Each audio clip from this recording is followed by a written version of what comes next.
Step up to the plate and get your QPL Special Edition Mets Library card. Current QPL card holders and new card applicants can get this free card at any QPL location. Learn more at queenslibrary.org/Mets and check out our amazing array of free books and services at Queens Public Library. Libraries are full of stories in a variety of formats, from picture books to large print, audiobooks to ebooks, and more. But there's so much more to the story. This National Library Week, from April 23rd through April 29th, discover everything that Queens Public Library has to offer beyond books. Visit queenslib.org/Library Week 23 for more information. Hip hop's 50th anniversary represents a milestone for a global genre of music and culture that started right here in NYC. Queens Public Library, with funding from the Institute of Museum and Library Services, is embarking on an epic year-long celebration. The programs that are part of this national initiative will be in person, live streamed, and archived for future generations. Register today to stay up to date on scheduled events at hiphop50.queenslibrary.org.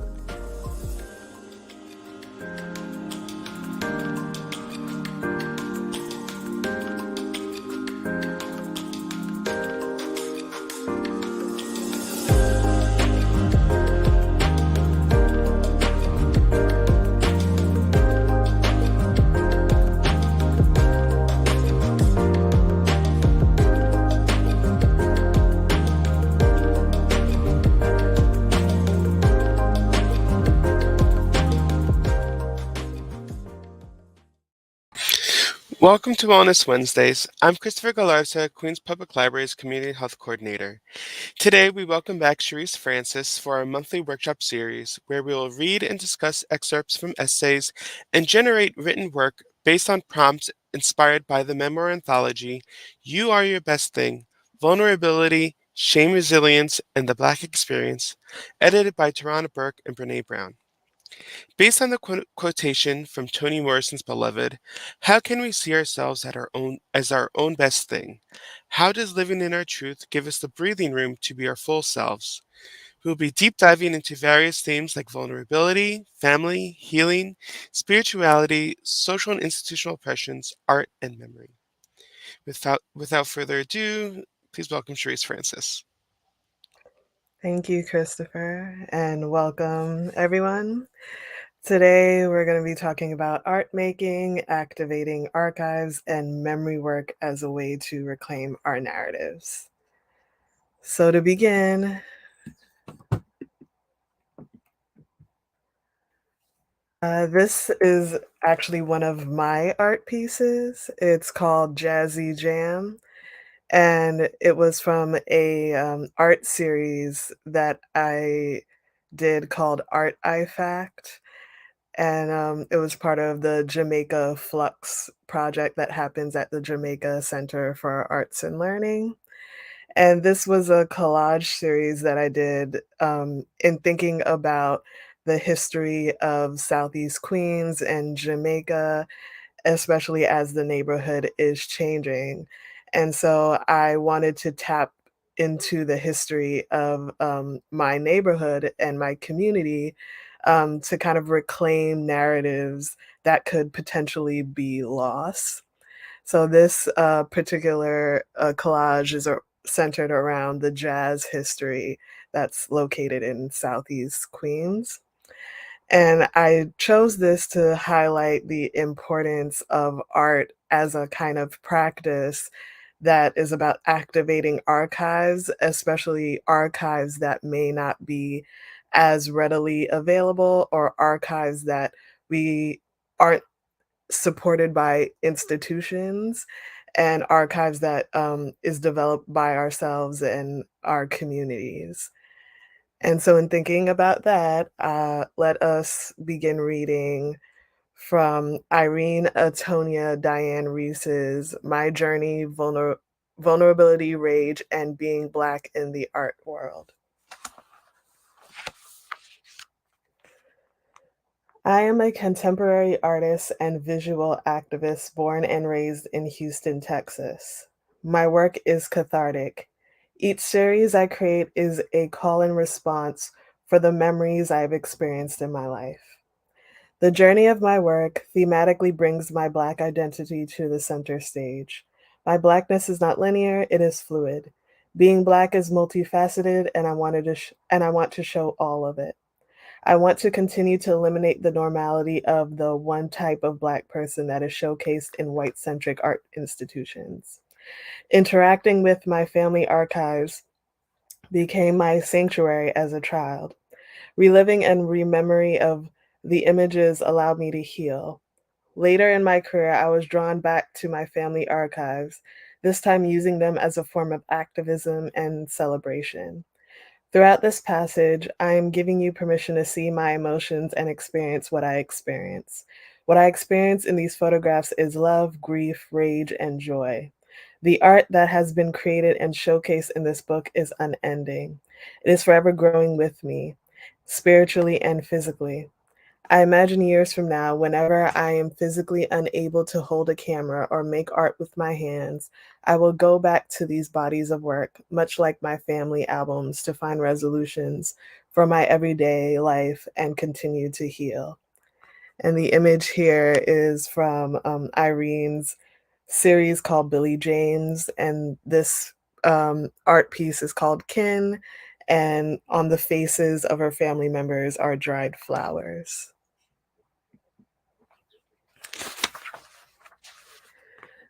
I was abroad in grad school when my father called to tell me his sister Yogi, my aunt, had died. Being alone, hearing my father's voice, and trying to be strong brought back old wounds of my granddaddy's, my father's father's passing when I was 9, and pulled me to my family archives repeatedly. I held on to this portrait that had my deceased loved ones in it, its warmth and vibrance offering me endless waves of comfort. Feelings of grief, memory, and love came falling in when I started to work with the materials. I covered my loved ones' faces with flowers at that moment, born of the pain of missing them and the tenderness of remembering them. I wanted to be able to express this time as an adult versus when I was 9 and unable to. We weren't ever taught to grieve, only to be sad and then never talk of the pain again. Whenever I have these moments to listen to myself, to listen and take in the photographs, I feel myself letting go of the pain of missing them and wishing they were here. Looking through archives has power. I believe it can be used as a form of activism and healing, particularly the picture in the center of my father's childhood birthday party.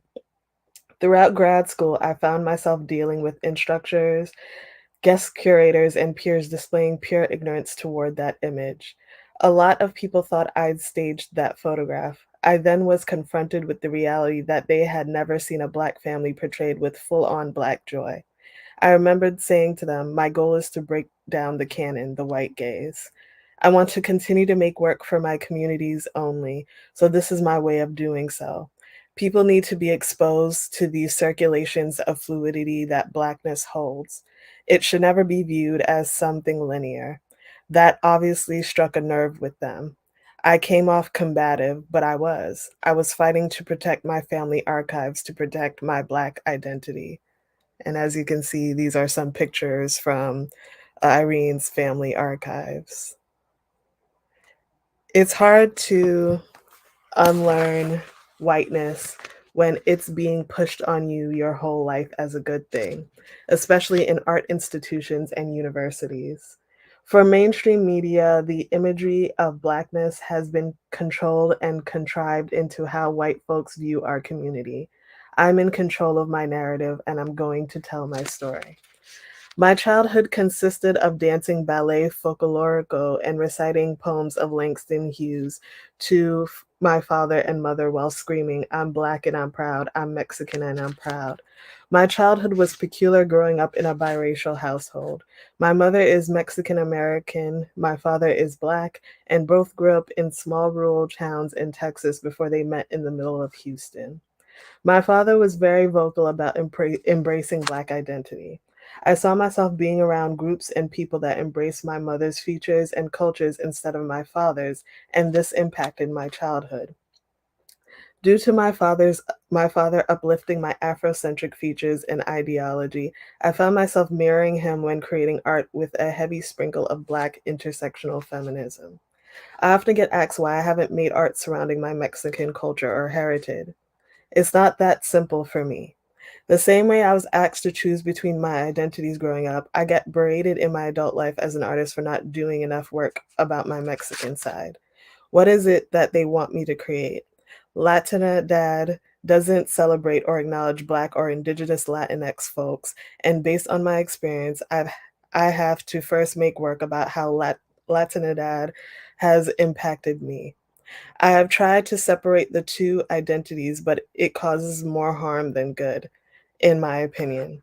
I refuse to make art under the false romanticization of Latinx culture. In talking about my experience of my Mexican side, my Black identity will always be a part of that. And that's the part they don't want. I continue to give them what they don't want by speaking from my Black experience. And that's a picture of Irene. It says, I know we don't talk about it, but we should. And series, and you know we are related. And on the picture is a Mexican hot chocolate piece that is on her face. By speaking from my Black experience growing up around my Mexican family and friends from the Latinx community, we really don't talk about white supremacy and colonialism much with our family, especially on my mother's side. I was accustomed to masking my pain through my work. As a 27-year-old, I have recently made some reflections on the trauma that appears throughout the body of work Oculus, the recurring violence in the United States medical system towards Black lives, especially Black women and Black children being misdiagnosed. The photographs on the next page represent a moment in time of me being vulnerable. I was diagnosed with a procalcitoma pituitary tumor at the age of 20 during my freshman year of college. I was told that I was born with this particular tumor. It first appeared with 5-hour nosebleeds, with me stopping up my nose with cardboard from the toilet rolls, and then hours of joint pain. My vision shifted. I needed glasses, but no one believed me. I was told time and time again I was seeking attention. By the time high school came around, I was defeated. I developed major symptoms, unbearable pain, and lactation. I kept those a secret for 4 years because I didn't have the strength to defend myself, to be shot down for attention-seeking behavior once again. I found myself creating an art piece to make my voice heard. I experienced pain. My pain is real. I'm human. I matter. I matter. I started using the mixture of archives and the creation of my own photographs initially to find answers about myself, particularly to heal. Digging in boxes, finding albums tucked away in closets, some that were tossed aside in the trash because they were building up mildew as if they were meaningless. Remembering memories, remembering our histories, holding joy and deep heaviness for my community. And before I move to the next page, the image here is from Oculus series, and it's You Were a Kid at the top, and Time to Take Your Medicine Beam is the picture at the bottom. And the prints at the bottom were made with the medicine that Irene takes called cabergoline. I look at this picture of my 91-year-old granny and me. Unfortunately, I didn't include the picture, but it's a picture of her and her granny. She has done everything to shape me to the beautiful Black woman that I am. I think of the generational love and resilience each picture holds in my family albums.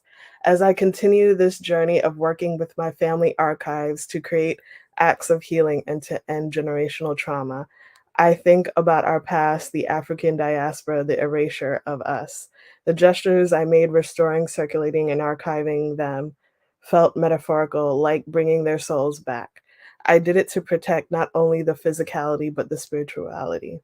I want my kin to know I know you exist. I promise I will never forget you. I will always love you even after you're gone, and I will continue your legacy of protecting our community through resilience, love, and rage. So that is Irene Reese's essay. And in it, she highlights the importance of artwork in helping her deal with her health, as well as deal with the erasure of uh, Black humanity and Black family and Black history from institutional art spaces and institutional archives.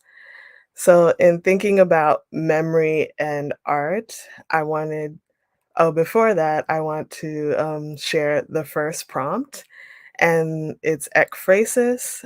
If you don't know what ekphrasis is, it's a poetry term that has to do with writing poetry inspired by visual images, and those visual images can be paintings, photographs, dance, movies, anything that has a visual component to it.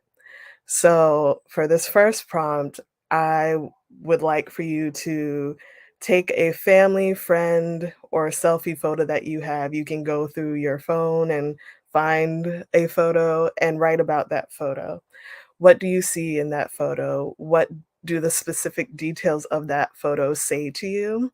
For example, what style of clothing you or the person or people in the photo are wearing, and what does that style of clothing say about the time they live in or about what they're doing. What other sensory memories can you imagine or remember about that photo as well? So, if it's a selfie or a group photo with you and friends, what was happening at that time? What sounds were happening? What smells? Were you eating something at that time? Whatever you can think of. And I'll give you a few minutes to begin a response to that.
Okay, so I hope you were able to begin a response to the prompt, and let us move to the next slide. Um, Irene mentioned how in her art practice, it's been able to help her with her health issues. And I wanted to bring up how art therapy is important for people who are dealing with memory loss, especially with Alzheimer's and dementia patients. And this is from the article How Art Therapy Can Rekindle Memory and Movement by Linda Carroll. Such is the power of art, experts say. At a minimum, art therapy sessions can help an Alzheimer's and dementia patient recall forgotten memories and express tangled emotions when verbal abilities are eroding. Parkinson's patients who can't hold a trembling hand still enough to pen out a sentence are able to paint fluid brushstrokes across a canvas. Stroke patients who can't utter a word are suddenly able to speak their names. No one knows exactly how art taps into physical and intellectual memories muddled by neurodegenerative diseases, but scientists suspect that the process allows people to find alternative routes to misplaced memories. Information in the brain appears to be organized much like the entries in a library's card catalog. A book will have one card as its main entry, but also several others organized by category linking back to the book. Similarly, a memory of an event can be reached directly or through its links with other information stored in the brain. Start drawing a picture of your childhood home, for example, and suddenly you might have access to memories of events that occurred there. And in another article I found from Daily Caring, they talked about how art helps you to be an active participant in your life and can create new brain pathways and links, improving cognitive function. And in also improving cognitive function, you're also helping the patient who's dealing with that memory loss or dealing with other health issues. Because other ones that were mentioned were Parkinson's disease and strokes.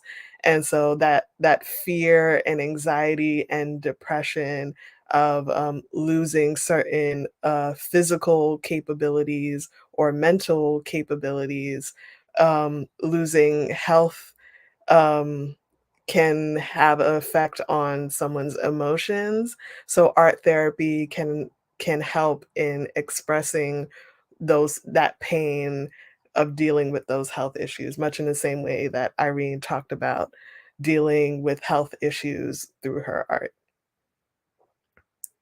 So in thinking about art and its relation to memory loss, I want to expand outside of the personal to talk about the social and cultural memory losses as well. So I want to highlight the work from Zakia Collier, who is a Black archivist, and her work with cultural memory work. This is from Black Archival Practice from Zakia Collier and Tonya Sutherland from the Black Scholar online. They say archivists and other archive workers are not attuned to how Black life is lived. As a result of this disregard for the lived experiences of Black people, the discourses of everyday Black memory work are neither legible nor affirmed as archival practice. In the field of archival studies, there are specific ways that Blackness colors memory work and documentary practices. Family collecting is coded as hoarding, refusing fixed memorials is not read as legitimate form of preservation. Dominant modes of archiving and archival research are resistant to the dispersion of Black material culture, allowing Black lives to be deemed disordered and illegible. Black archivists who labor to render Black lives and Black culture visible in brick and mortar archives are often positioned as nameless subjects in the historical record and the archival studies canon.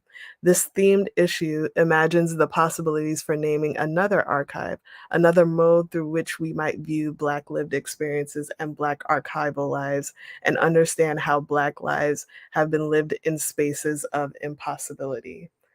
So this article relates very well to what Irene was talking about in her essay about how institutional archives often neglect the archival practices from Black communities, and how that neglect and erasure also shapes how the larger society and culture ends up viewing Black memory, Black people in their everyday life, Black families, as Irene talked about in her essay, that when she presented photographs of her family, people didn't believe her that that's what a Black family could look like.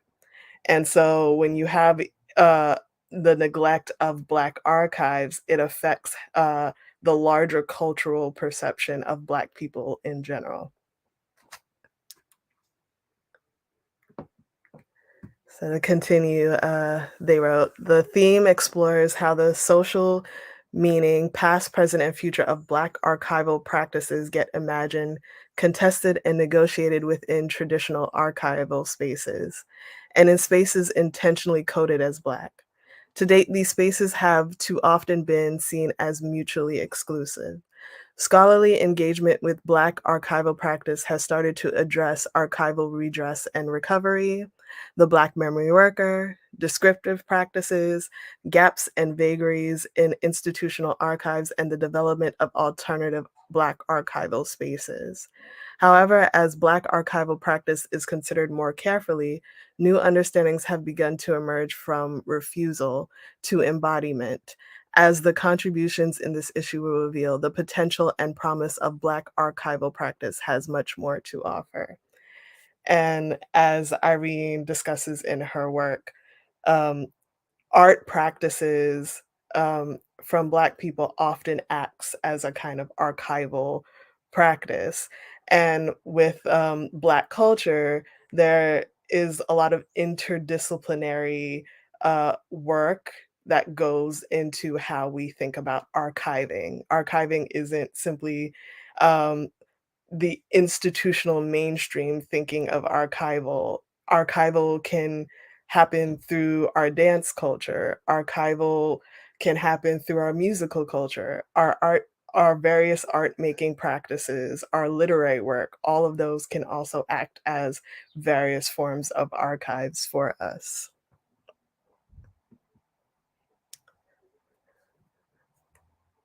To continue, Black archives and archival practices are more than archivists arranging, describing, and digitizing Black collections or materials. Black archives and archival practices testify to the complexity of how Black life is lived, documented, and remembered.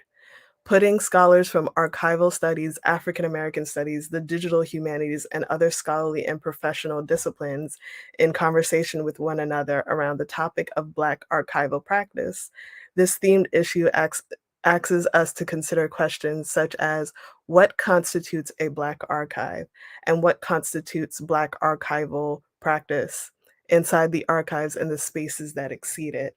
We invite work that centers Black archival epistemologies in order to contend with the anti-Blackness of archival studies and create the conditions of possibility for more robust discourse around archival practice in Black scholarship. And Zakia and Tanya created a list of 10 themes centered around how we should think about Black archives and to have a more holistic approach to Black memory work and Black archives. And the themes they mentioned were care, care in and as an archival practice, stewardship as care, celebrations, celebrations of Black life in and as archival practice, crisis, documenting in the midst of two global Black health crises, embodiment, embodied living archives, human sites of archival memory, killing embodied archives, forgetting, disremembering, the right to forget, the right to be forgotten, home archives, family displacement of home, labor, the work of Black archives, archival scholars, stewards, historians, legibility, reading and archive unconventional archive materials such as seed archives and soil archives, refusal, refusal of documentation, donation to institutions exceeding the archive, fugitivity, repair, remembering, putting things people back together through archival theory practice, Black archival practice as reparative and or restorative. So as you can see from these themes, Black archival practices isn't about this kind of cold, uh, typically Western scientific approach to archival work where it takes away the humanity and takes away the complexities of what it means to remember and and what and thinking of memory beyond just this kind of object, but more about a process and a relating to people and to the world around us. S So it thinks about, archival work as a kind of human process, and much in the way that Irene does her work, where it's about her relating to her family and relating to the love and care she has for her family. It's not just simply about this, flat approach to remembering.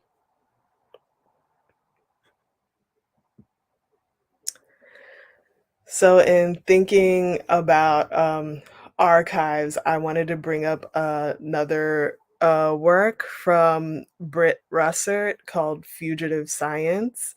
And currently, this is one of my favorite works. She looks into counter archives and shadow archives, basically, archives that aren't. Um, necessarily supported by institutional spaces and, aren't activated as much by institutional spaces. Fugitive Science, looks at, how African Americans in the 19th century used a variety of interdisciplinary art practices as a kind of scientific inquiry to respond to scientific racism that dehumanized Black people and promoted the idea that Black people didn't need to be treated better by dominant society.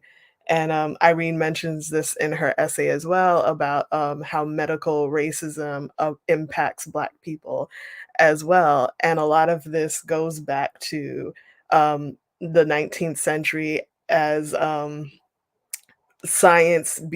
became more codified and more formalized. A lot of the racism that was happening around that time also became codified and formalized into science and the medical industries as well. So a lot of how Black people are viewed in medicine today goes all the way back to that as well. So during that time, Black people would use practices like ekphrasis, responding to racist imagery, visual art, performance, and fiction writing to expand beyond the stereotypes about Black people that were being codified into what was considered scientific knowledge. Um, Britt says here, fugitive science turns our view to a concept of experimentation that traverses African American science, art, and physical expressivity. This then is finally an appeal for new transdisciplinary and perhaps also undisciplined approaches to the study of Black literature and culture, approaches traversing traditional divides between the natural sciences, the social sciences, and the humanities in order to excavate neglected genealogies of experimentation across the Black Atlantic. By taking science more seriously in African American studies and by recognize the dynamicism of natural science in the antebellum period, new light may shed on the origins and contours of early African American cultural production, particularly the permeable boundaries of and surprising cross-fertilization between what we today rigidly categorize as art and science.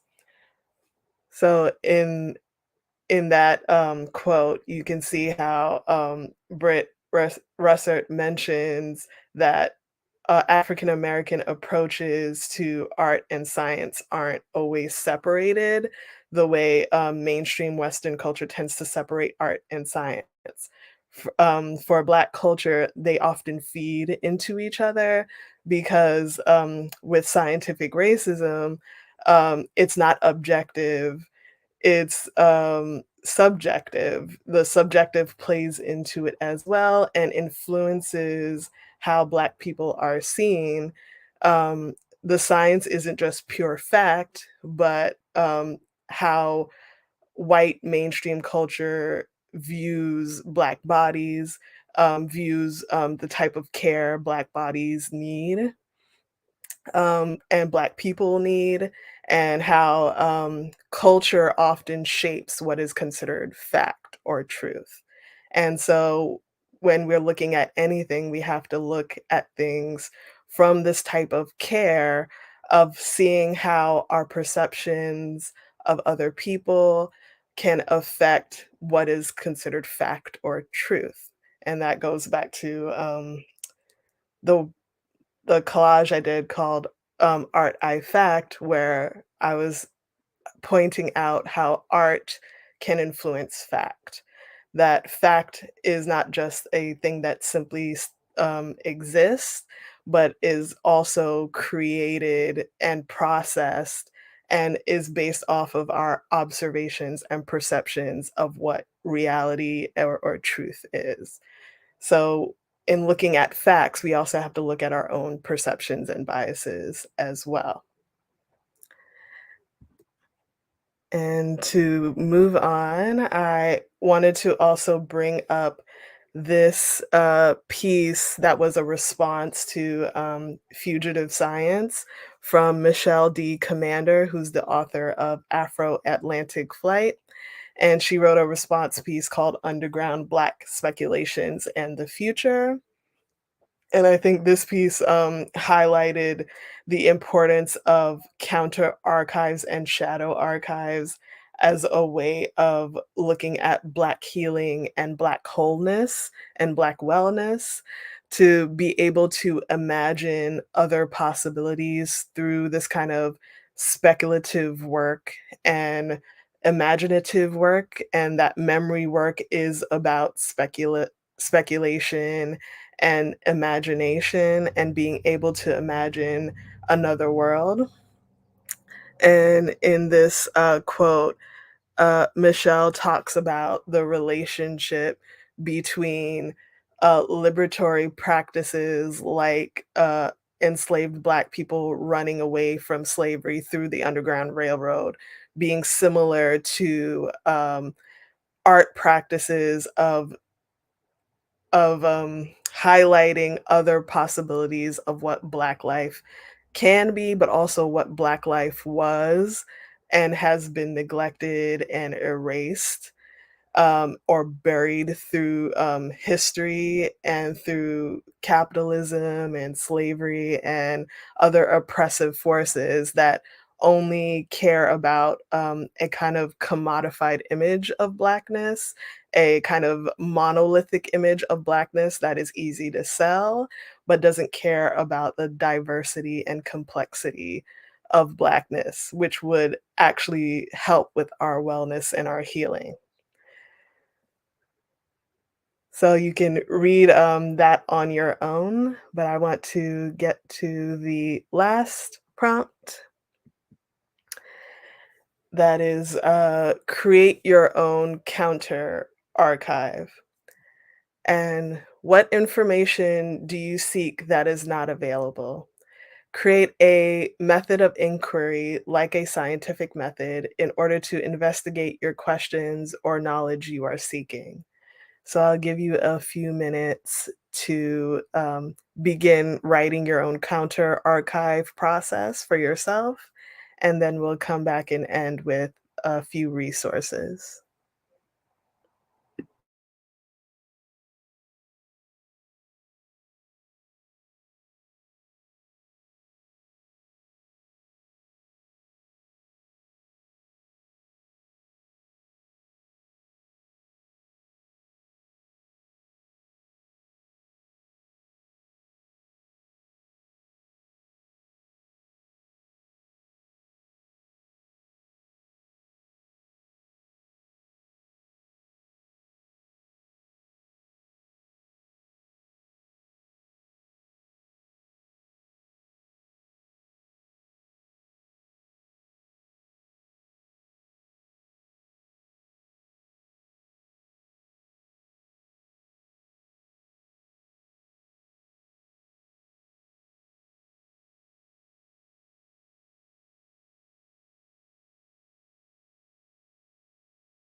Okay, so I hope you were able to begin developing your own counter archive for yourself.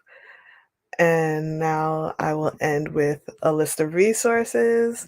The images above, the first one is the Adinkra West African Ankan uh, symbol Sankofa, which means to go back and get it, go back to the past to find what you need and bring it to the future.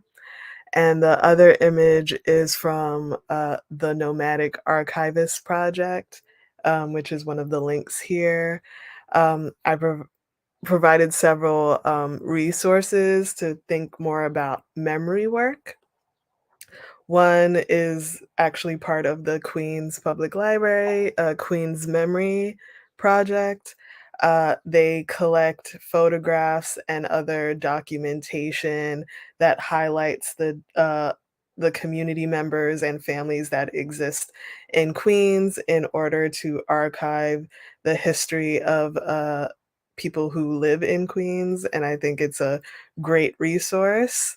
So if you live in Queens and you have photographs and other memories that you would like to archive and you don't necessarily have the resources to do so, please do contact Queens Memory to have a space for you to archive those memories. Another project called Borough Story Project also does memory work through collective community events and oral storytelling projects, and they do it all across New York City.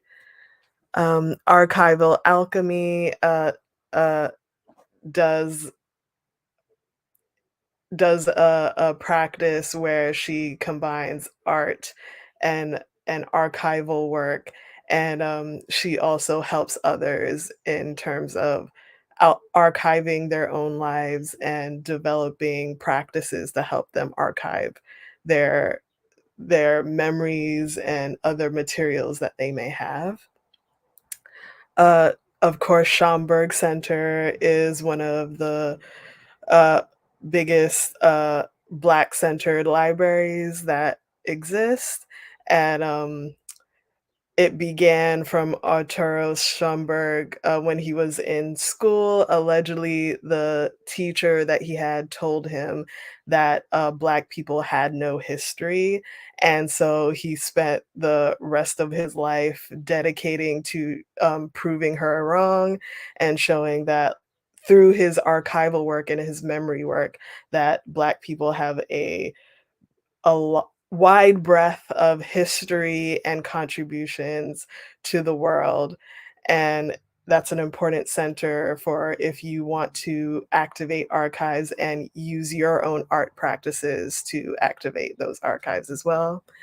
And there are several other Black archivists projects that exist, such as Black Archivists, the Blackivist, the Nomadic Archivist Project, Zakia Collier, who I mentioned before, Amy Saul. Also, she does a lot of work around photography from around the African diaspora and collecting photos that highlight various cultures around the diaspora. I also wanted to mention a YouTube conversation called Memory Work as Care Work, Black Archives and Archival Practices.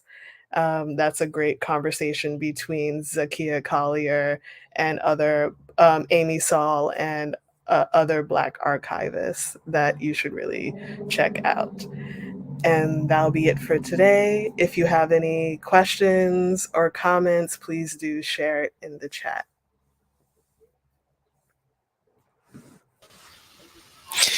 Thank you, Cherise, so much. There's a lot to unpack with this topic. I think I want to start at the beginning, and with this idea of memory and history as something that reinforces and upholds our identities, right?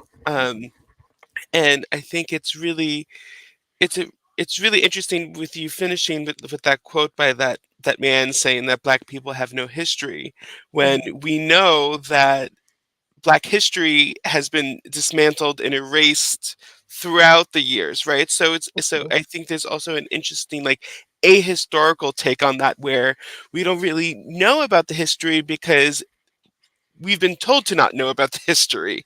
mhm, So with this reconstruction through archival work and art of our histories, I think is a really interesting idea. And, can you speak a little bit more to that?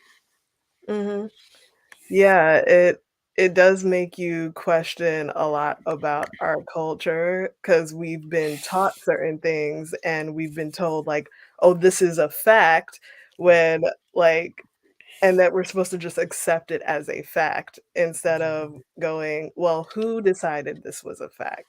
Like, is this really a fact or is this what someone wants to be a fact so we can ignore other possible truths?" Right? And the importance of thinking that's why I mentioned the book Fugitive Science and how we think about science in general relates also to how we think about culture and how we've been taught that we see scientific fact as just a fact and not a process of acquiring knowledge and a process of thinking about ourselves in a world. That that what we know isn't really a lot of what is actually out there, that we're constantly learning, that we're constantly having to rethink about what we know, because what we've been taught is either only a little bit of what is actually truth, or it's someone in power deciding, "This is what I want you to know," so you don't actually know the truth, because if you actually know the truth, then you have the power to do something with that knowledge. So like, thinking beyond just facts, but thinking about processes, thinking about who has power, thinking about, social and structure and social systems to determine how we perceive the world around us is more important than just simple fact or historical fact. Yeah, and this idea of, kind of this, like, Cartesian dichotomy of, like, if it's if it's not fact, then it's not truth, right? And we know that technically that's not necessarily true, right? There's this, like, Mhm, spectrum of like, maybe it's like half true, maybe it's not, maybe it's true in these cases but not in these cases. And I think, the idea of big T truth, right? Like, mhm, the one universal truth versus little T truth is something that's really important, especially when we're thinking about our own health and especially our own mental health, because I think often, and this is more of a thing about Western, um, like, allopathic medicine, is that we say that there's this thing that's wrong with you, and this is how we fix it, right? mhm, And it's like, we're going to prescribe you this medication, and with this medication you'll be good, you'll be cured, and there really is no room for that process, as you're saying, right? That process of understanding, what does it mean to have this condition, what does mhm, it mean for me to have this condition, and then what are these things that I can do on my own accord that can maybe help me being help me, like, tackle my health in a way that is, um, appropriate for me, culturally significant for me, that isn't kind of this top-down decision, mhm. that we have.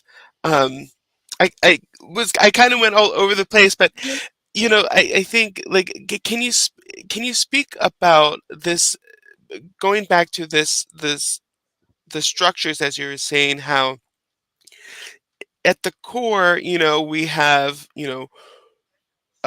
fact, whiteness, maleness, uh, physical science, hard sciences, and then as we get further away, we have social sciences, the humanities, and how. those have kind of been relegated to the exterior of not really being important when it comes to ourselves and our health and our identity. And Mm, so I guess I'm asking, can you speak more about that integration of all these outer rings into kind of just this whole object? mhm. Yeah. Yeah, so what you said reminded me of a video I watched recently from FD Signifier, who I mentioned in a previous workshop, and how we think of, for example, neurodivergence, right? Western society portrays neurodivergence as something that you need to fix. Here's a bunch of medication and drugs, but it doesn't, it it looks at it from a very uh individual case and not a systematic structural way. Whereas what is it that the person who's neurodivergent somebody who needs to be fixed? Or is it that we've created a social structure and society that they cannot thrive in? And so they have to take the medication in order to thrive in what is considered normal, right? And so that's it, thinking about how we think of science and how like why other forms of culture are, which looks more into, like, how we perceive ourselves and how we perceive the world around us and how we structure our social and cultural, um, cultures are important because it allows us to see things outside of this idea that something is just a fact. Oh, like, "Oh, you're neurodivergent, something is wrong with you," and not like, is it that something is wrong with them or they're just another kind of person, Mhm. right, that just simply exists and that I need to think about how I interact and engage them, right? And that's more social, that's less this kind of scientific, "Oh, I'm just giving you medicine because 'cause I'm trying to cure you." And that's very kind of Western colonialist, imperial kind of thinking where I'm controlling you and not engaging you as a relationship as another living being. Yeah, and to add to that, and you kind of touched on this before, this idea of like fluidity, right? So, what we consider fact today Mhm, may change, let's say 20 years from now, right? Because of new information that we've got. So the idea of what it means to be normal, right? That too can change, mm, right? And we need to start thinking about if if it naturally exists in human like conditions, right? mhm, Then there's some truth to that, right? So if the idea of like this is how I operate in the world and I'm just trying to live my life is mm, seen as wrong or is seen as not correct, how can we think about that in a new expansive way as you're suggesting, and to not have that stigma around different abilities, different ways of being in the world.